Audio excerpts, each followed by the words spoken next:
Ingginuman namin ang ito. At ikaw, Timori, Pamasa ingreto kita at pagkansang natin. hindi kaya ito, Lugin. Yesus nga marikaya, ikayo inasin niya ko. Nung nilakaw ka na inasin, makanan mo bang habalik ikalat na? Alam ang kasabihan. Iyang Yosena mo, kinuwag daraw ang dalang tao. Ikayo usulunin niya, inyong mayari sa likod ng balen, ang makatalakad ba kung hindi pa gusto. Alam mo niya hindi sulod, kay bata ka niya hindi pa panakal. Pagpus, ibigilay iikunin ang mukha, bayan ng mayasada na sa nakachuting balen. Makanin niya naman suot ng mayasada, kinarapan na rin tao, hindi kayo sulod. Bakit?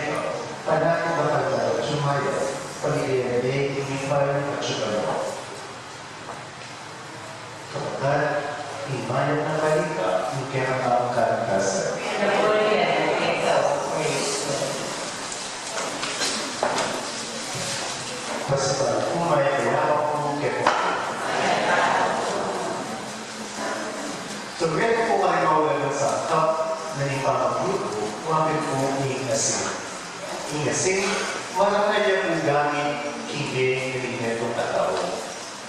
Kaya ang ibang Hebrew, ginamit yung akong Jesus, din naraman ng asin akong sulong, karikayang alagad.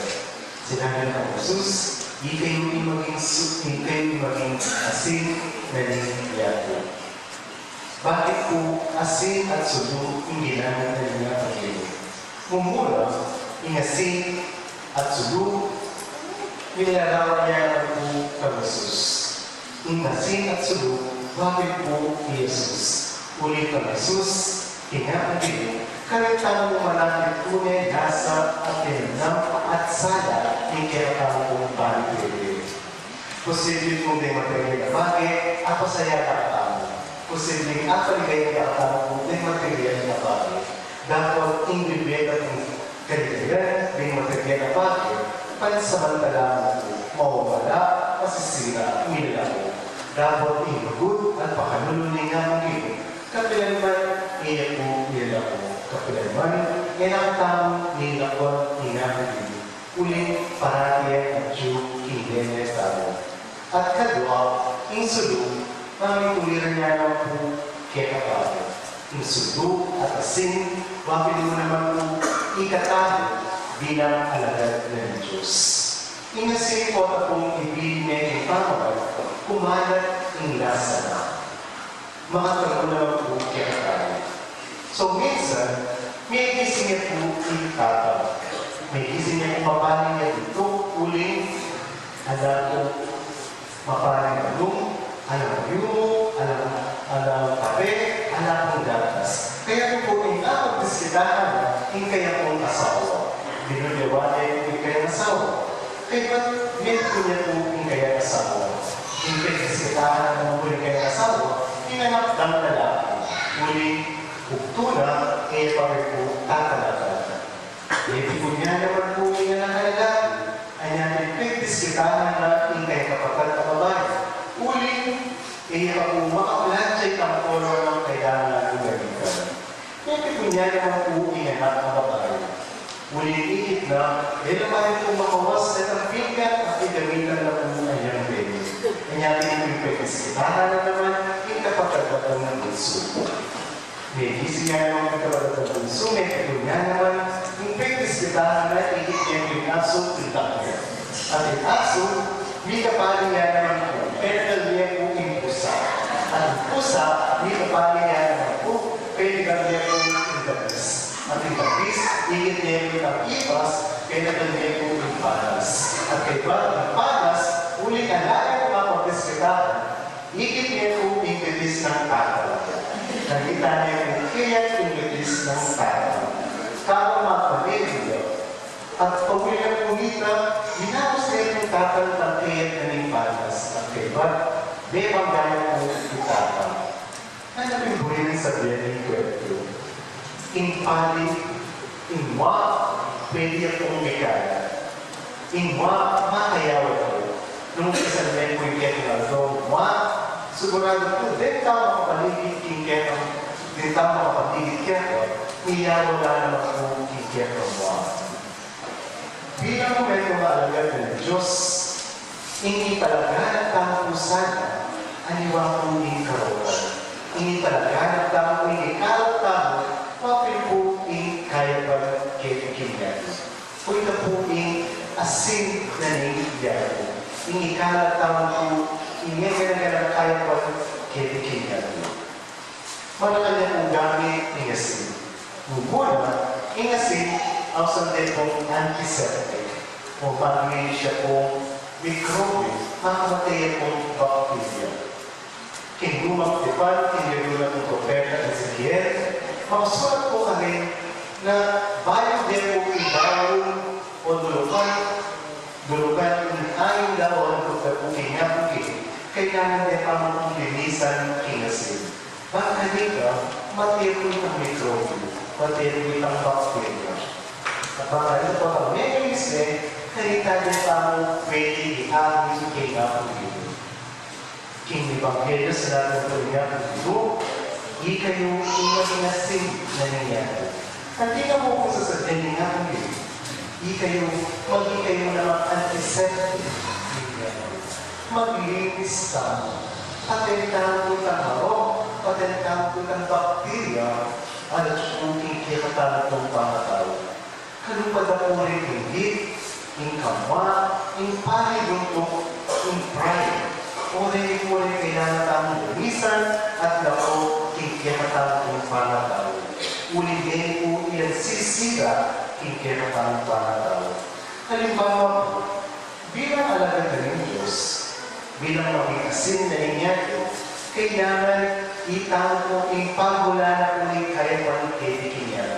Halimbawa po, ikatama sana ng halimbawa po itang ikaw o ikatamo yung panibatan na nangipani kahit hindi at pati na rin sa pamilya, then kinisipin yung balay. Gagawa ka ang kwento, gagawa ka ng chismis na ala namang patuturan. Pag-uli na rin yung kwento, gagawa mo, na minakaintindihin din kabayo mo, din kasipin yung balay din sa pamilya. Naging panibatan na nagpani na tutok, naging panibatan na nagpani kahit hindi. Bilang asin na nangyari, maraming sana ikatamo yung panibagan na nagkaliba at kalilisan kaibigan. O kaya naman po, bago mo na matingin the legal wife, inasawing lalaki nito, lumog ka po, kay ba't siran mo yung karayang relasyon, siran mo yung karayang pamilya. Teka po maging asin na nangyari talaga. Tunay maging kang alin. Iwanan po yung alin, mahira yung kong balik. Po itong mga ating nagawan, mahira kang po, mahira kang relasyon, kaibigan. Bilang alagad na rin natin, ikatalo sana yung maglari yung relasyon. Aliwa po, ikatalo yung mahira yung relasyon. Kadwa po, ingasin, mahira lang kung gagamitin niya naman kung preservative. Ang yung unang tanong, uling, naman kung may inventory refrigerator, freezer, na gagamitan na ba kanita kung maglambat at yung masira yung karewang pangalaman. Asin po yung gagamitan nila. Ba't kung yung masira yung pangalaman. Makanin mo naman yung sasabihan at katang nga po yun. Yung makita mo naman kung preservative, kaya preservative against what? Against moral decay.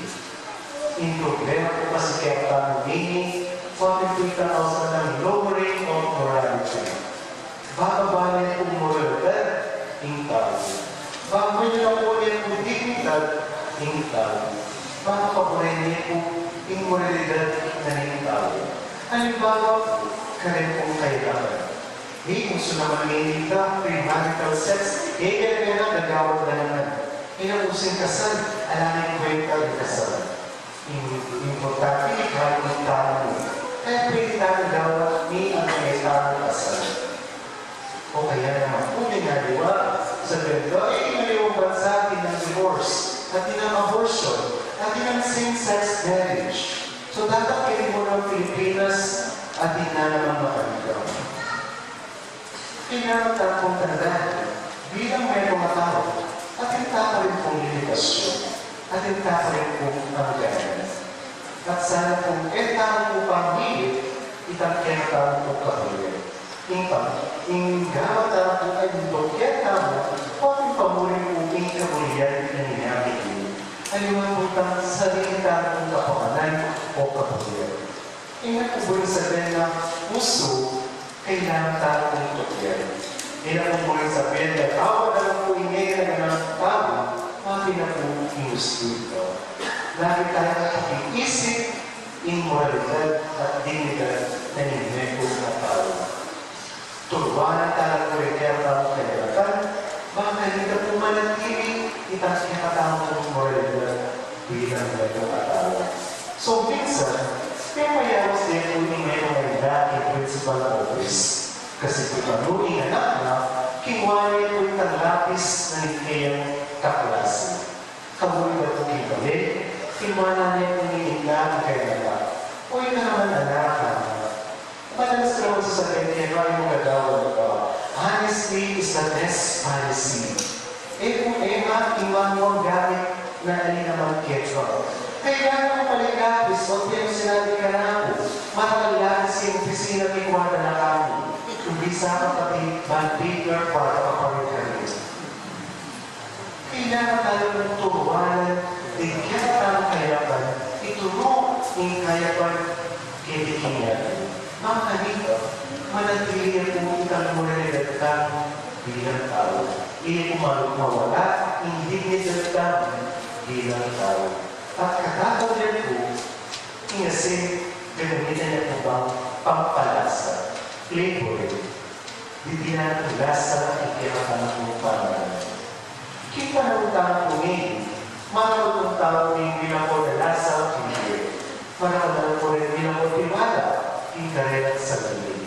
Pauwi na po rin, mayroon yung sakitan at pagdala ng hindi. Pagsubok, mayroon problema, ay natin bababa ang tiwala ng kaya sa galing. Mayroon po ang kumpiyansa ng kaya sa galing. Itang lasa, itang sala, ng kaya pamigay, mawawala na. Bilang alagad ng Diyos, bilang asin na lingan, kailangan talagang sopan din tayo natin bang ibalik itang lasa at sala ng kaya pamigay. Kaya mga nanin pong paradan, kaya simpleng pamalanggap o appreciation, talaga kung maski malaking bagay ang gagawa. Halimbawa po, ikit-mikit ang pakalukuran, kasabi nga naman yung kaya ang buwak, bagay na yung buwak mo, bagay na yung gupit mo, lalo kang meron mo. Sigurado mo po ang damdaman ni kalukuran mo ito, may dahil yung tiwala ng ikilin sarili. Ibalik itang tula na ikilin lalo. O kaya naman po ang sabi mo, may kasigahin na ka, may nakapaburin niya kami. At yung kami mungkin, so tanda ko, kaya yung cheer up, don't give up. Kung ang babalik ka ng dito, yung babalik yung tiwala ko, yung karera sa sarili. Kanya naman yung puno, kagaling mong magluto. So dapat pagpatuloy niya po, at hindi kami wala. So po I appreciate daw ko yung nagawa na nagkapamatang ng tao. Minubalik yung tiwala ng ibig. Minubalik yung kumpiyansa na yung karera sa sarili. Sana sopan tayo po rin kapatang nilalang mo na lasa at sana yung karera ng ibig. Bilang asin na niya, kailangan tayo po patin, inyayariwa kong bakterya, yung kaya niya. Kailangan tayo natin balik inilasa, yung kaya ng tao. Bangkalita po, kaya tayo kung mawala alat kaya kinyago. Ulit po ang may wala ng alat ng kwenta, sabi na po ni Gino, halata ng simpi. At itaw ang simpi, na nabuhay ng pagyayaran. Kung sa'yo po at paborin niyang matamusap karantang. Ay natin po bilang agad, ipakita natin ang simple kaya